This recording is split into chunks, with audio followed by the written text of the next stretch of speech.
বাংলাদেশের রাজনীতির মেরুকরণ আজ এক নাটকীয় মোড় নিল। একদিকে বিএনপি চেয়ারম্যান তারেক রহমান উত্তরবঙ্গ সফরে গিয়ে আন্দোলনের নতুন ডাক দিচ্ছেন, অন্যদিকে পর্দার আড়ালে চূড়ান্ত হয়ে গেছে জামায়াত এনসিপি জোটের আসন সমঝোতা। কিন্তু প্রশ্ন হলো, এই আসন ভাগাভাগি কি বিএনপির মসনদে বসার স্বপ্ন ভেঙে দেবে? কেন তরুণ নেত্রী ডক্টর তাসনিম জারা দল ছেড়ে স্বতন্ত্র পথে হাঁটছেন? ষড়যন্ত্র কি তবে আরও গভীরে? সত্য জানতে এখনই সাবস্ক্রাইব করুন। বিশেষ সূত্র অনুযায়ী জামায়াতে ইসলামী ও এনসিপি জোটের ভেতরে 110টি আসনের ফর্মুলা চূড়ান্ত হয়েছে। জামায়াত নিজে লড়বে 190টি আসনে, আর বাকি 110টি ছেড়ে দিয়েছে তাদের শরিকদের।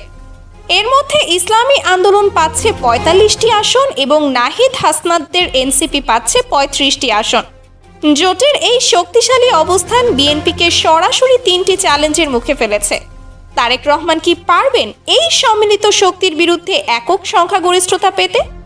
তারেক রহমান উত্তরবঙ্গে যখন হাজারো মানুষের সামনে বিপ্লবের ডাক দিচ্ছেন, ঠিক তখনই দিল্লির রয়ের একটি কথিত মিশন নিয়ে সামাজিক মাধ্যমে তোলপাড় শুরু হয়েছে। অভিযোগ উঠেছে, বিএনপিকে ক্ষমতায় এনে আওয়ামী লীগকে পুনর্বাসন করার কোনো গোপন ড্রাফট কি তৈরি হয়েছে? এই গুঞ্জনই কি সাধারণ মানুষকে জামায়াত ও এনসিপি জোটের দিকে ঠেলে দিচ্ছে? তারেক রহমানের সামনে এখন বড় চ্যালেঞ্জ, দলের ভেতরের মীর জাফরদের চিহ্নিত করা। ঢাকা 9 আসনের রাজনীতির হিসেব এখন পুরোপুরি তাসনিম জারার হাতে। এনসিপি থেকে পদত্যাগ করার পর অনেকেই ভেবেছিলেন তার ক্যারিয়ার শেষ, কিন্তু 10 জানুয়ারি নির্বাচন কমিশন তার মনোনয়ন বৈধ ঘোষণা করায় তিনি এখন অপ্রতিরোধ্য। ফুটবল মার্কা নিয়ে তাসনিম জারা কি পারবেন বড় দলগুলোর ভোট ব্যাংক তছনছ করতে? তরুণ ও নারী ভোটাররা কি তবে এবার আদর্শের লড়াইয়ে তাসনিম জারাকেই বেছে নেবেন? আসন সমঝোতা হলেও এনসিপির ভেতরে বিদ্রোহ থেমে নেই।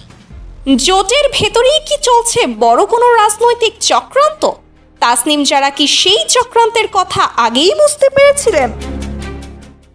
অন্যদিকে চরমোনাই পীরের ইসলামী আন্দোলন যদি শেষ মুহূর্তে জোট ছেড়ে বেরিয়ে যায়, তবে কি জামায়াত বড় ধরনের চাপে পড়বে?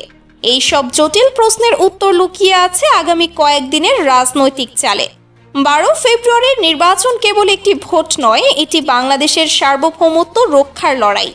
তারেক রহমানের বিএনপি, শফিকুর রহমানের জামায়াত জোট নাকি তাসনিম জারার মতো স্বতন্ত্র বিপ্লবীরা?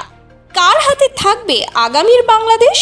তো দর্শক, আপনার কি মনে হয়, জামায়াত এনসিপি জোটের এই আসন ভাগাভাগি কি বিএনপির জয়ের পথে প্রধান বাধা হবে?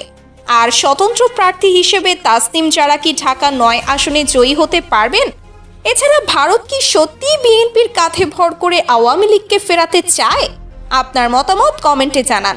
ভিডিওটি শেয়ার করে রাজনৈতিক এই গোলক ধাঁধার খবরটি সবার কাছে পৌঁছে দিন। এখনই সাবস্ক্রাইব করে আমাদের সঙ্গে থাকুন।